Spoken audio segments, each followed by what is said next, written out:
It was a simple invention for a simple task that became a favourite of Oprah's and even featured in Time magazine. Alex and his team poured in hundreds of hours and made dozens of prototypes to bring us the Flooser. But a retail giant has now ripped it off. Like a massive kick in the guts. Like, you've spent years developing, prototyping. Alex Gransbury thought he'd struck gold with his grand idea to revolutionise the humble juicer. Flooser really put us on the map for a lot of people and for us as a company. Called the Flooser, it's a flat folding juicer that catches the seeds and guarantees not a drop is left in your lemon. Oprah Winfrey gave it a plug, then Time magazine announced it as one of its top inventions of 2023. I thought you'd have to cure cancer or like childhood diabetes or something, but no. The Flooser was squeezing its way into kitchen drawers around the world, and Dream Farm, the Brisbane company founded by Alex, was onto a winner. Until 2025 rolled around, when Alex discovered a cheap knockoff version at Kmart. And then to have a company the size of Kmart come along and go, we're going to stick Anko on that and a copy and then flood the market with a cheaper alternative. Look, it's soul destroying. Dream Farm sells the Flooser for $25. Kmart sells its version for just $5, and the copy is almost identical to the real thing. This pile of prototypes, an indicator of just how much time and money went into developing the original.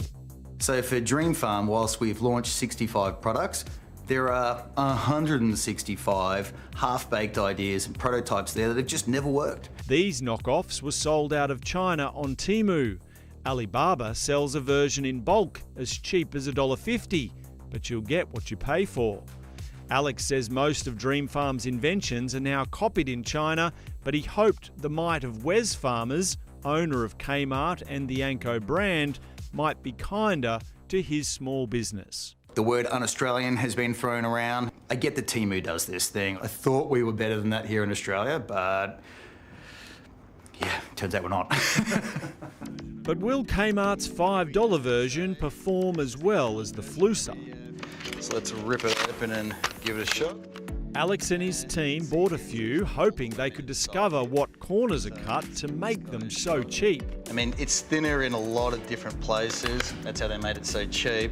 So we hold it in, give it a shot. Oh. Yeah, there you go. The Anko version, taken straight from its packaging, snaps on the very first squeeze. All you'd hope is that once people break that, they come and buy the Dream Farm version, because that's not going to happen. How do you feel seeing the fake one snap on the first go? Not surprised. Honestly, I'm not surprised. While he hopes consumers will vote with their wallets, legally there aren't many options to prevent what Kmart has done. There's just got to be some way of protecting the small guys.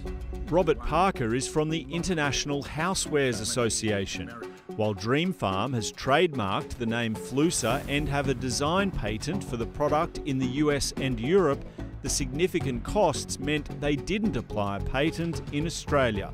Yeah, the world of patents is really messy. It's confusing, it's costly. Unfortunately, we chose to not continue to defend that particular product's rights here in Australia, and that ran out in December. And when did the Anko version come along? January the next year. Another small Australian startup has suffered the same fate, with Dog-Friendly Co.'s unique style of pet harness now also being copied at a fraction of the price in Kmart stores.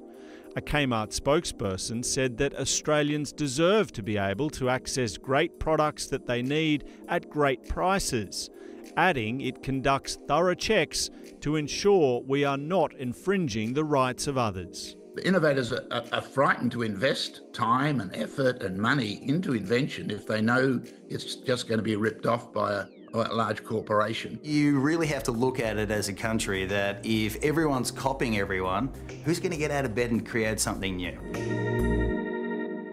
And we know imitation is the highest form of flattery, but he's right. It shouldn't be at the expense of small businesses just trying to make their mark.